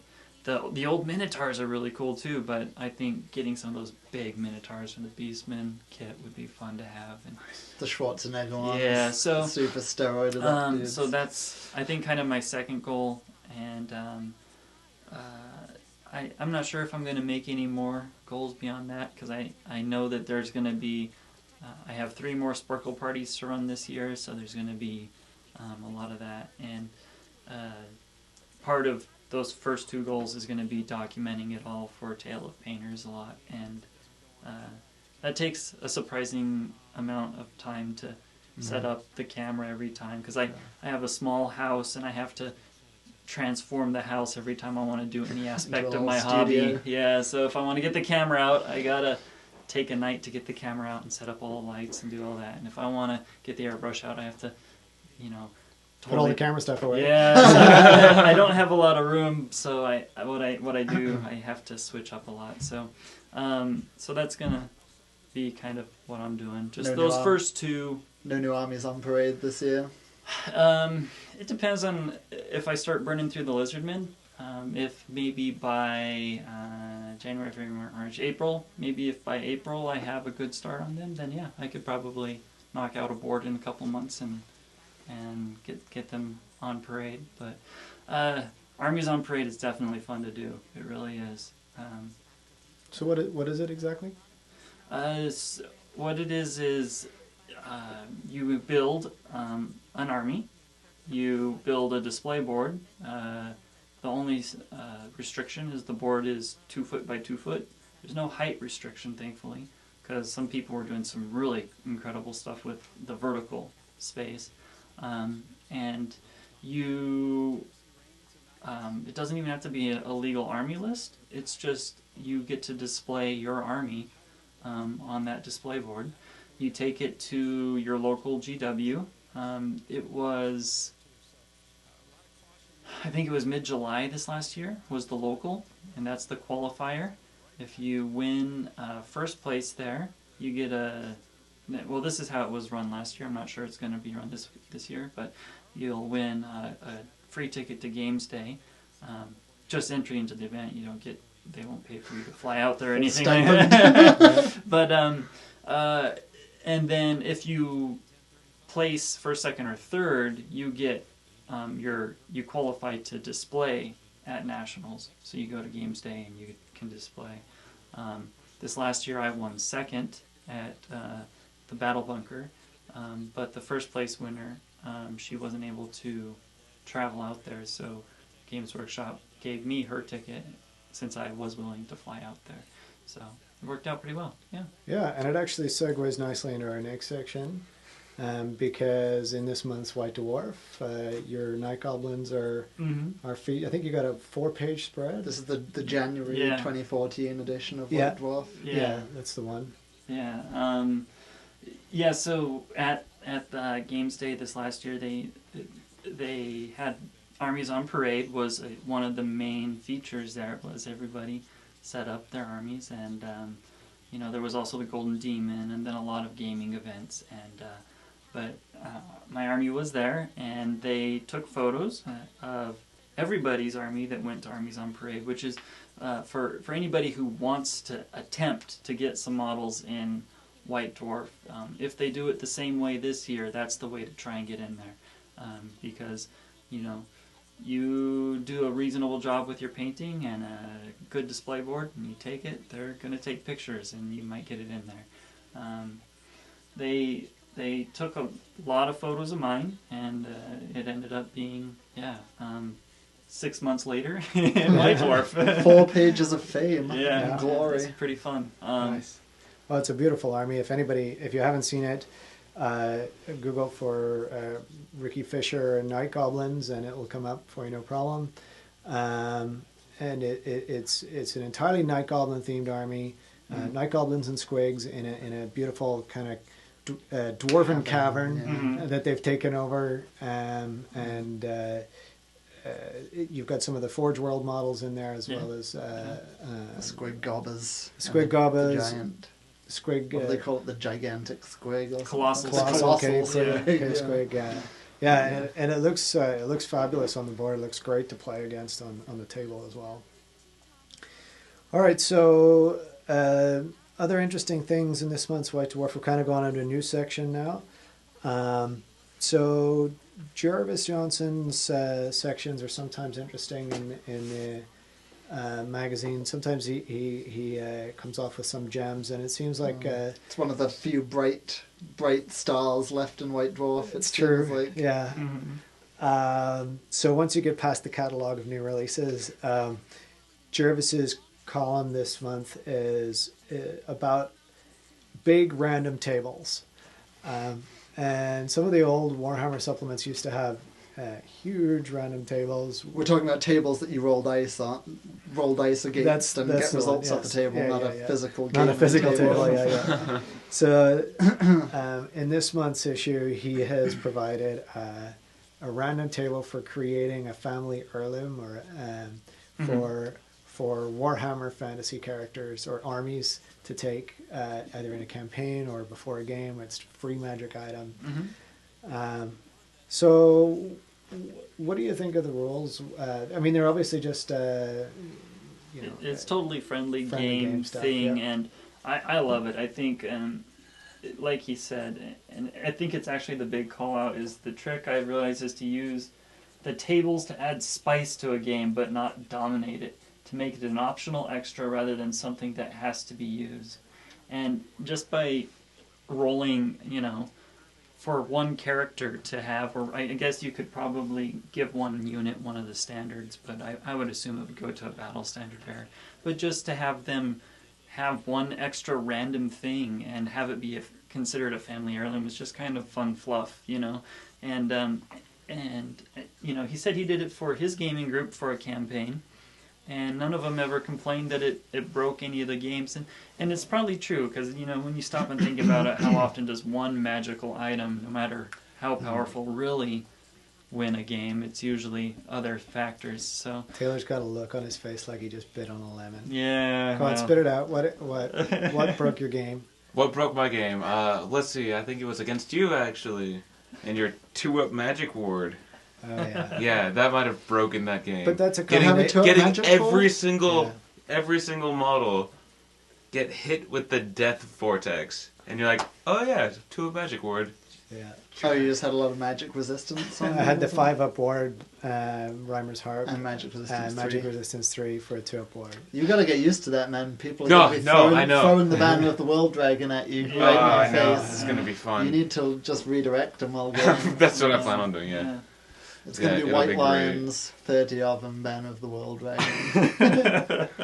You I got just a Beast of Nurgle. That'll avoid help, at right? all costs. Yeah. That's a thing. Isn't there a vortex that Magic Resistance doesn't?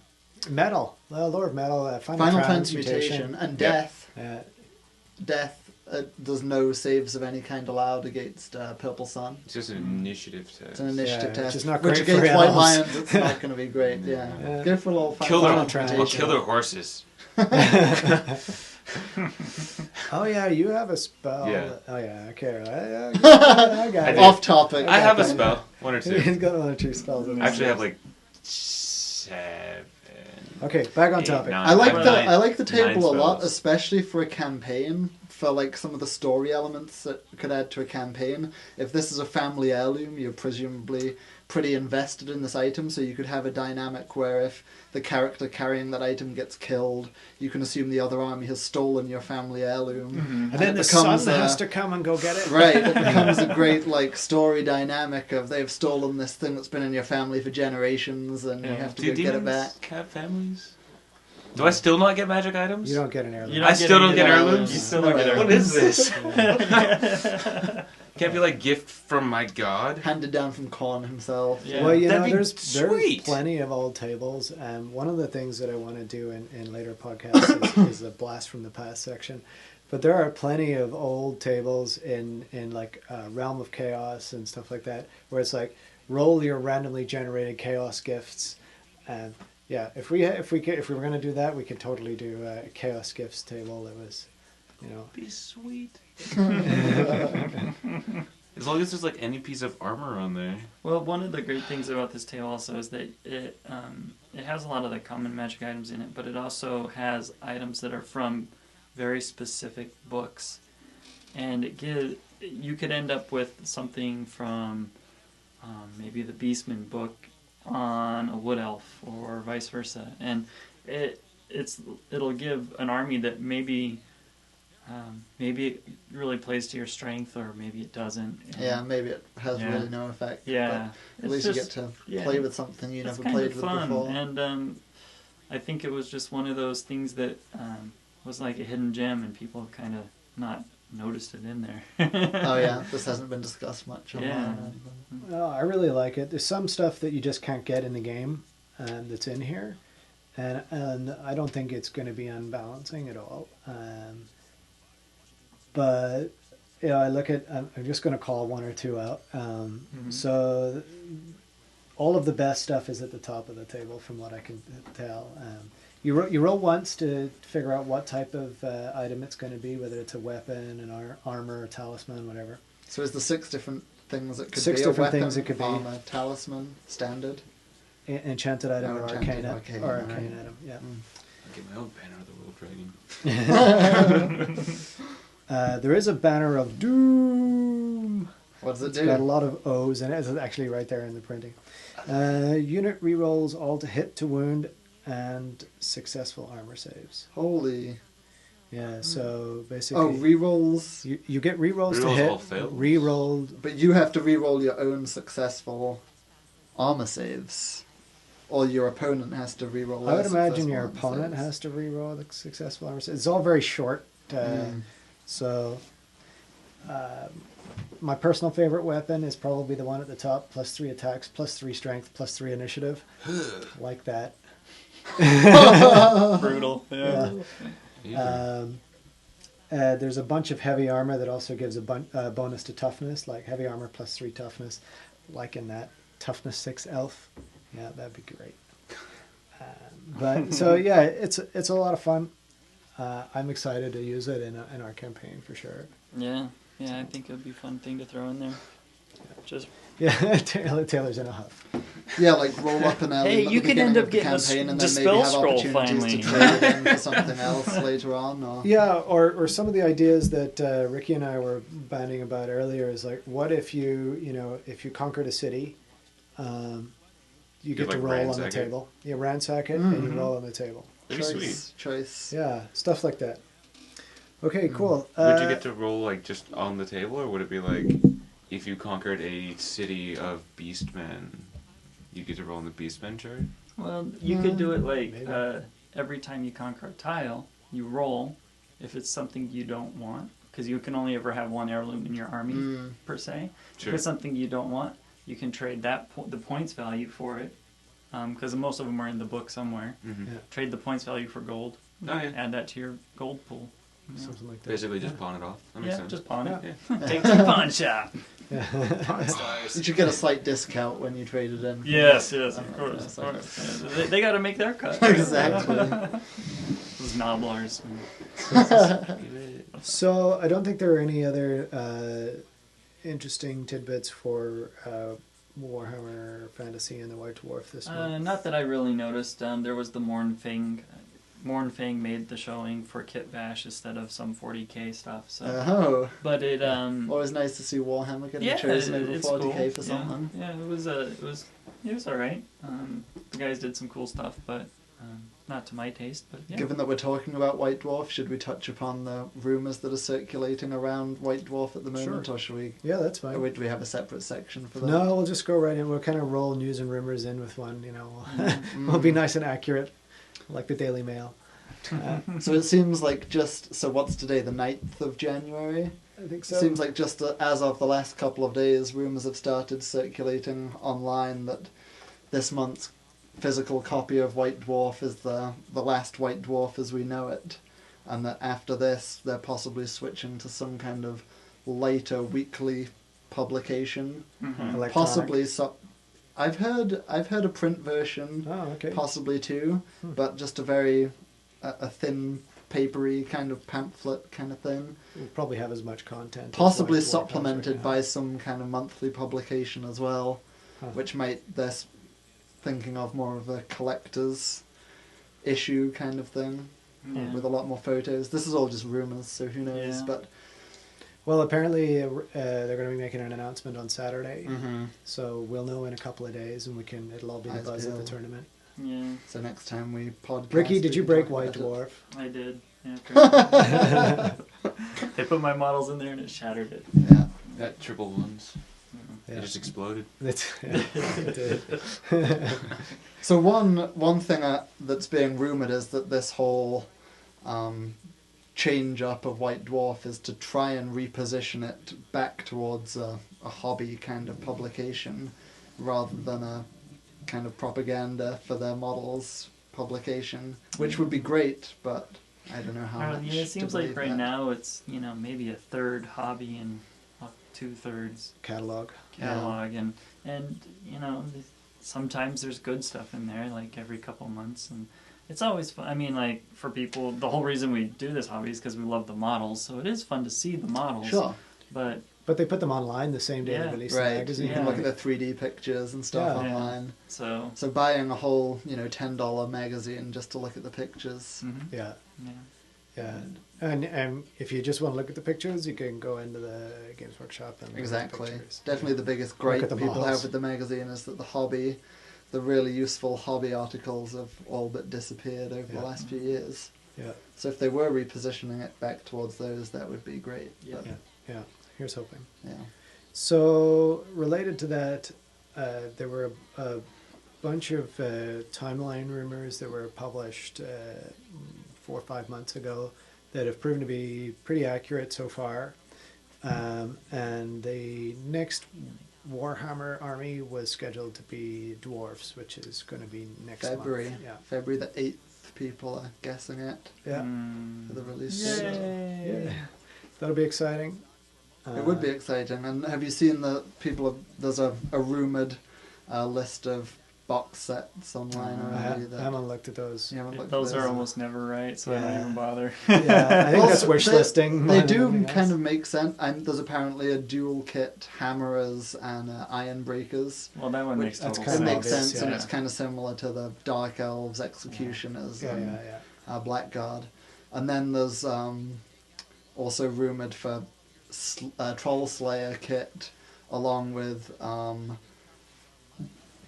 another option to build them as a rare unit called the Brotherhood of Grimnir, Oh, which would be kind of also like the Witch Elves, Sisters of Slaughter So dual the kit. that they Brotherhood made would for be the, this new the unit Brotherhood would be like much more badass, kind of crazy Slayer unit. because Fun. Demon Slayers and Dragon Slayers weren't And not badass enough. enough. I don't know. Yeah. They must have some special rules, so keep an eye out and see if that. Interesting. And then the most exciting one is this rumored tunneler / orc crusher combo kit, which is apparently some kind of massive drilling machine that can go underground and Drop pods for pop up dwarves. anywhere on the battlefield. Yeah. Again, complete rumors, but I've seen it posted a bunch of places. So Well, that We'll could see be if it coming turns from out. the. There's images in the Warhammer big rule book of a tunneler that's in the campaign section, and it talks about if you have a campaign, you can include cool things like this model we made. So it could just be. I mean, that could be the source of it, or it could be that they went, "Hey, people really like this tunneler thing that we have in the big rule book. Let's Yeah. make that a thing." Yeah. Who knows? yeah, Cool. I mean, at least a month before the Dark Elves came out, people were accurately predicting the Hydra with some kind of sea beast alternative, Yeah. which came out to be true. So No. could see be what true. happens, We'll yeah. see. Yeah. All right, cool. So, related to dwarves, Tom, you spotted a pretty cool Kickstarter. Ricky and I were looking at it earlier today as well. Yeah, always nice to keep an eye out for Kickstarters and small companies doing interesting things. This one is from a company called Titan Forge, which is not a particularly small company, actually. They already have We got three a or few four things interesting already, at least, lines. yeah. They have one line in particular, which is undead orcs and goblins, which is really some interesting Saw models some of that, there. That's cool. But this new range they're doing a Kickstarter for is called the Metalbeards. And actually they had a Kickstarter for something similar a while back, which was a Metalbeard fantasy Blood football Bowl, team, yeah. kind of Blood Bowl team. But in this one they're turning it into a full-scale fantasy army. And it's called Metalbeard Steampunk Dwarfs. And it's kind of little mechanical dwarfs, kind of clockwork-looking... Steam powered They're like steam-powered armor. Clockwork Door. glasses or monocle type thing. They look very cool. They do. And it seems like they've kind of tactically positioned this so that the models will become available around about the time the new Games Workshop Dwarf book comes out. So And they've also lined them up to kind of mimic the existing dwarf. they units. have ones that definitely are based on hammerers and iron breakers. Yeah. So if anybody did want to go towards a kind of different theme with their dwarfs, a kind of steampunk theme, then it'd be worth checking out when the new book comes out. Yeah. Cool. So that's a Kickstarter with Titan Forge. Titan Forge, Metal- the Metalbeards. Metalbeards. Okay, Mhm. that should be pretty easy to find. I think the only thing that I want to also mention is that very quietly, Games Workshop released the digital version of Warhammer Fantasy Rulebook. So this is a digital copy of the book that comes in the Island of Blood set. So you don't get all of the fluff and modeling and campaign and all that sort of stuff that you get in the big rulebook, but it is a complete set of the rules. And the thing, I bought it, and the reason that I bought it is so that I can search the darn thing. How much? It's $40, $40. which is not too bad when you consider that if you want to buy the Island of Blood book on eBay, Usually like 25. it's about 25. So this is, it only runs on iPad, unfortunately, at the moment. But knowing Games Workshop, they do the iPad release first, and then the others come a couple of months later. And you can doing the search is probably the best part because the first thing I did actually when I bought it was I searched for the word building throughout the book, because there's a whole section about buildings, but then there's also I think 4 or 5 pockets of little rules dotted around the place where it's like when cavalry are assaulting a building, they get off their horses and go in and assault it. So you don't get any attacks from the mounts. No! No! It makes perfect sense. Yes, I'm afraid your juggernauts cannot attack inside the... There's little But they're frenzied. bloodletters They have to got get the off heck and out work of themselves. Yes, they're just That's alright. gonna, It's still a really good unit. they're just of gonna stand bloodletters. around and foam at the mouth. You So- have to get off, and you have to tie them up. Yeah. And then So- walk Give on them- the door, give them- stab whoever opens it. Give them some So- oats. Well, I like that a Am I monster s- can just walk straight into the building. That's right. Am I still counted as monstrous cav then? Yes, you are, because you can't garrison. You it. can't garrison. No, the but like for the building. number of for units that can attack.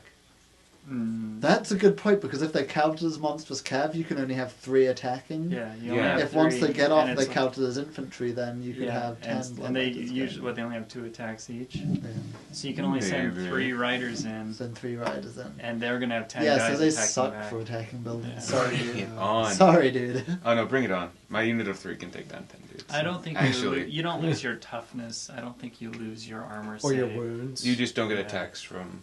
Yeah, you just Yeah. won't get the attacks from Yeah, Well, okay. That's something to That's argue really about weird. when it actually happens on the table, I Yeah. guess. All right. I'm gonna So lawyer really hard for that. So one question I have about this digital Like, edition, yes. are the things that have been changed via errata or whatever, is that incorporated into the actual rulebook? I'm not into sure. the digital edition? I haven't gone back to see if it is. It would be interesting We to could see, probably because check it would have been now an easy if you thing for want. them to do, and it would have been nice of them to do it. Just things where in the errata they say change X line to Y line. I think that was the goal for It it. would be nice Yeah. if they had And gone I've back and done noticed that. that with my orcs and goblins and my lizardmen both, because I have those as the iBook versions, they occasionally re-download because they've been Oh, yeah. updated. And I'm not sure if it's just like some small verbiage or what got changed, but something forces it to re-download. So It'd be nice if they told you. yeah, They do actually have it in the release notes on Yeah. the. Okay. On the Lizardman, there's been no substantial changes. So here would be a good test. Go to the rules, if you can find the rules on cannons, on Okay, let's see what we can find. This is the one that we were talking the one that we were about talking about the other day, because there's a Whether rule the pivot in is the... in the shooting phase or the movement Exactly, phase. because there's a rule under firing a cannon that says, remember, you can pivot your cannon before shooting in the movement phase. Yeah. Whereas somewhere else it talks about pivoting in the shooting phase, and then it turns out that line in the rulebook was errated later to say pivot in the shooting phase. So it would be interesting Okay, to see. if they- shooting. Are you saying shooting with war machines or cannons? just with Cannon. it, look specifically under cannon. Okay. Oh, cool. That's cool. Okay, so here. I'll let Okay, you look let me since you'll look. know. Okay, so while Tom's looking it up, I think we've covered off everything else that I wanted to cover for news and rumors. So we've just got the hobby section to do. Okay. And you wanted to talk about bases for that, right? Movement trays. Or movement trays, right? Yeah. Yeah, so it has been updated in the digital edition of the rulebook Oh, to cool. say the Nice. right thing. So that's good. I'm glad So they do that. We've got the Yeah. FAQ and the errata, basically. Yeah. Well, not the Yeah. FAQ. Not the but FAQ, errata. So but that all erratas, that right right? there makes it Yeah, really worth it. that And does that, make it I really plan on good. carrying this around with me at the tournaments. Yeah. Seems relevant. Sure. Yeah, I'm going to be bringing mine. Yeah. Sure. So, That'd be a little easier to manage than the big yeah. big red book. Yeah. Yeah. Okay. So we'll move on to the hobby section now. I want to talk about movement trays. So what brought this up for me was I want to have a hobby section every week, or every podcast. I don't. This won't be every week. But the reason I wanted to talk about movement trays is partially because of Sparkle Party Deathmatch. Right. There's 5 points available in the painting section for movement trays. Correct. 3 points is if they are painted to the same color as Three points is basically for having them and having them at least painted to the same color that you paint the edge of your base. The Yeah. edge of the base. Yeah. So if the edge of the base is just black, the movement tray Yeah. can be black Yeah. too. Yeah. So that would be it. Now that also means you have to have the 3 points is for having movement trays for every unit that is more than one model. Mhm. So a unit that's just two swarms technically should have a movement Sure. tray with a 1/2 inch spacer in there. Skirmishers? Yeah, skirmishers especially. But of course, on the display board, Yeah. you can just Yeah, just and- separate them. Yeah. put So them as and two different- skirmishers is really one of the biggest things that I think never really, a lot of people haven't wrapped their heads around, even now, years after 7th edition, people still move skirmishers in big mobs, and Yeah.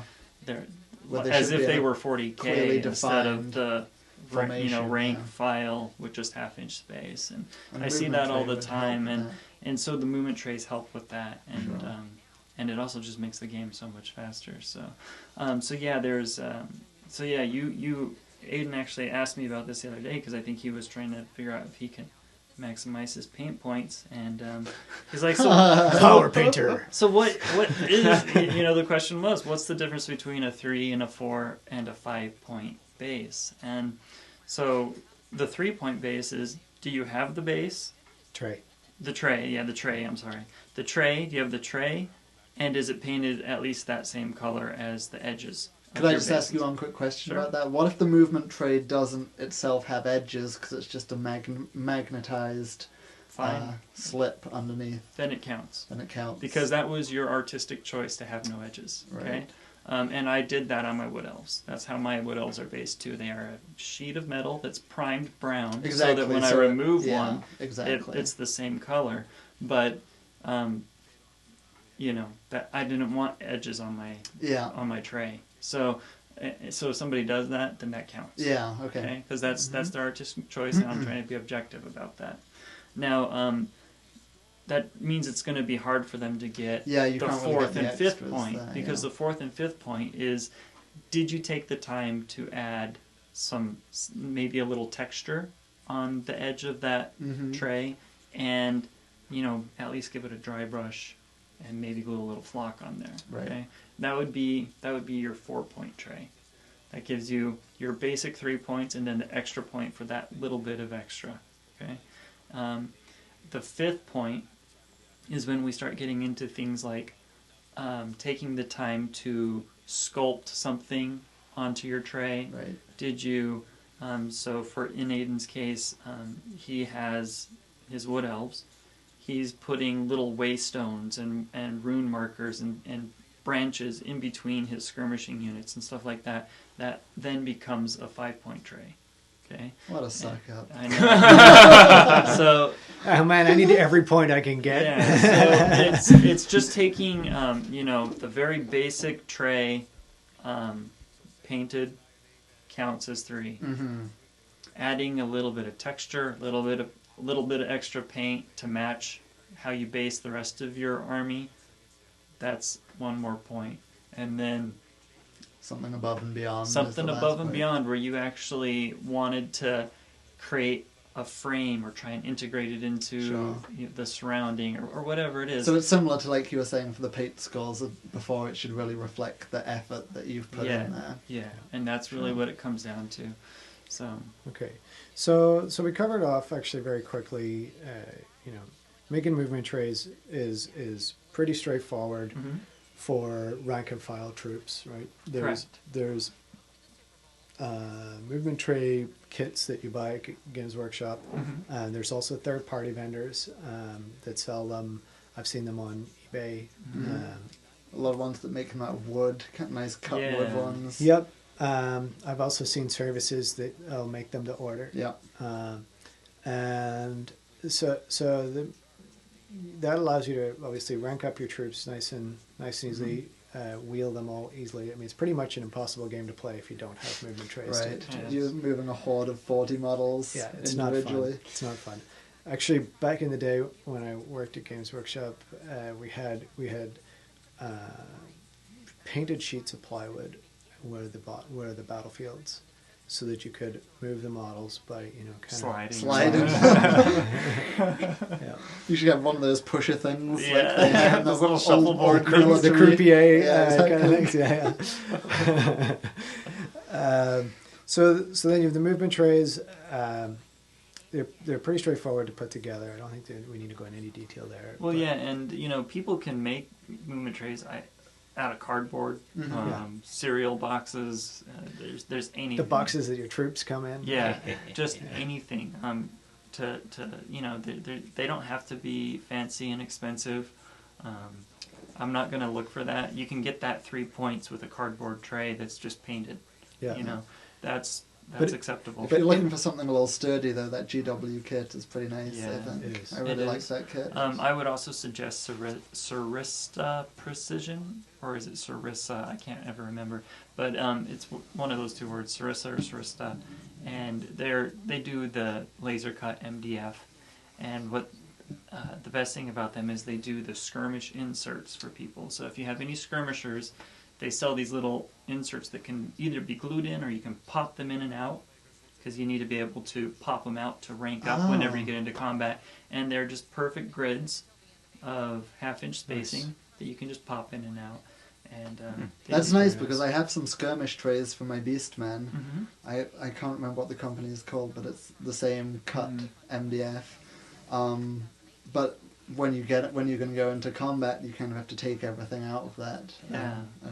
So rank having them all those up. little So, spacers that you can pop yeah. out is really nice. I've seen some people get around that need to squish when you get into combat by putting little decorative things at exactly the point of where you would rank up. Yeah. So I saw it for dryads with two little skulls. And it's like, okay, once we're in combat, left-hand side is one skull, right-hand side is the other skull. Yeah. But you just leave them skirmished. Yeah. I think that works okay. It can until you start getting into multi-combat Once you situations. start losing then wounds you're, and stuff, you maybe don't Yeah. squish to the exact Yeah, same place. once you've got an I mean, you odd can number always of just do models. the math, kind of, when that comes around, but But the whole it point is of nice to playing the visually- hobby is it's a exactly, visual, visual. visceral hobby, right? So, okay. I think for skirmishes, the just magnetized sheet works really nicely because then you can have them spaced out exactly how you want them and just squish them in Yeah. when you need to. Yeah, what I did with mine is I put texture in the gaps, but just the paint in where the models are going to be. So it's very easy for me to know, here, just pop them on the square. And I then see. it also serves as a reminder to unrank them after the combat. Sure, because you have big unfilled squares. That you Exactly, need to fill exactly. up. And the waystone is kind of bang in the middle and actually works as a handle. Nice. So one of the things, so let's talk a little bit about how you can start to get artistic with your movement trays. The first thing that I did was with the GW kit, you get the little corners, and you stick those corners on the size of base that you need, and then you get edges and stick those in, cut them to fill in the size. gaps. Yeah. So rather than actually fill in the gaps with any kind of clay or putty or whatever, I put my texture over them. So for me, I just use little tiny stones that you get from like Joanne Fabrics or Michaels or whatever, because they're dirt cheap. Just put glue on it, dip it in the stones, and then I paint it up like moss, dry brush it with 3 or 4 different colors, and that covers the gaps. Yeah, and that's exactly what I did with my Beastmen. The entire outside of the tray is just done exactly like the tops of my model's bases are, with the gravel, dry brushed, and then little patches of snow just all around the edge of that movement tray, because my Beastmen have little patches of snow on the tops of their models. Yeah. So rather than trying to match the edge of the base, you're trying to match the top of the base, so it looks like a continuous That's exactly what I was going Right. for, and I think that's kind of a very standard. It is pretty standard, yeah. And that's your 4 points, right? And Yeah, to that'd tie be it 4 back points, to Sparkle Party. So then, has anybody seen or done any good examples of kind of taking it to the next level? Because I think like for rank and file troops, that's where I feel like it's kind of hard to do without interfering with the game. Yeah, to do something very artistic, you mean? Yeah, outside of just like putting. Because there's a already terrain the edge. problem of when things have movement trays with edges to them, people often mess up their measuring and start measuring from movement tray to movement tray and getting much longer charges than they should actually get off. Oh, 'Cause they're that measuring quarter the inch longest. is, It can make all that difference, man. Especially It to can make all dwarves. the difference. Yeah, I've seen plenty online. I don't have any off the top of my head, but they really are like, I've seen people do full sculpting, green stuff sculpting of the whole edge. Especially I've seen some demon players who have done that, where they make it all either Slaneshi or Nurgly all along the edge, and they're sitting there sculpting it and Wow. Wow. you know, it might only add that 1/4 inch to the tray from the actual base to whatever, which is actually, you know, about the size of some of the standard Sure. Edges, kits. yeah. So I know this Sarissa Precision ones, those MDF ones, they're actually a fairly wide lip, and I've seen those. I've seen people freehand a lot on there, like patterns. I've seen like dwarven braids and Celtic, you know, kind of braids and stuff Runes painted and on things like there. that, Yeah, all kinds of really crazy freehand on some of them. I could see for Bretonians that could be pretty awesome if you Yeah. did like heraldry around the outside and stuff. So I think it's important to say that for myself personally, I'm a 3-point tray person. I've done 5-point trays, and like Aiden says, they interfere with the game too much. You know, I like having I love the painting aspect, but in the end, they're a toy that I want to play with. And if the tray makes it so that combat can't be cohesive, or that, you know, models are snagging on each other because the tray sticks up too much, or you know, people are measuring to the tray and not to the model. So if, over time, my trays have become 3-point trays where they're as simple and painted the same color as my you know, base edge, but I don't want to impose that belief onto people who want to paint Sure. Yeah. their trays to be pieces of art for their army. And if somebody wants to spend the time to get that point, that, you know, that 5th point, because they feel important to, you know, really creating this last thing to make their Right. unit stand out and be beautiful. Well, on that's the thing. shelf. It will always be it's really Yeah. the last thing Yeah. for your army. And it's right? When gonna- everything else looks great already, then maybe you want to think Yeah, about. and there's making other trays ways look you can really get good. some of those last points. There's, you know, 30 available points. So, Can I talk a little bit about how I want to do my movement trace for my Lizardman army? Sure. sure. So the display board that I have envisioned is actually just outside of a pyramid, like a temple, Lizardman temple. So one side of it, or maybe a corner, will be the temple, and on the ground is going to be holy symbols, like those little symbols that you see associated with a lot of the with the Lizardmen. And I want the movement tray for each of them to be a glyph that you see when you look from the top. It's one glyph for the whole tray, and then each Lizardman base is going to be one portion of that glyph, so that when everybody's ranked up and standing on it, it's the same picture except it's just covered by miniatures. Whoa. And so as one comes off, it'll still look exactly the same underneath. The problem with that Huh. is, as soon as you As get soon a as you- pile of dead and then you go to rank up again, they're going to be all scrambled. But yeah. Or as soon as you decide you want to run a slightly different sized unit in the next game, you're gonna have to do a But whole yeah, new tray. if you're, you know, if you're doing like an army for like display and fluff purposes mostly, yeah, then do it's it. awesome. That'd be beautiful. It would be Or beautiful. what yeah. you do is you have like glyphs that have, you know, some long straight lines at the bottom, you know, so Yeah. they can be as long as they need to be. Yeah. Yeah, I think you know, if you're gonna do your Lizardmen as a collection, and you're Yeah. like, I know that I'm gonna have at least this and this and this, then you can build that to that, and Yeah. then whenever you're like, oh, I only need half that unit, you just have a separate tray that you pop it off and put Yeah, it on. sure. Exactly. And you know, Yeah. It's still going to look awesome. yeah, oh, it'd be beautiful. Yeah. Yeah, Yeah, it's a pretty cool idea. that's a really Cool. cool idea. Thanks.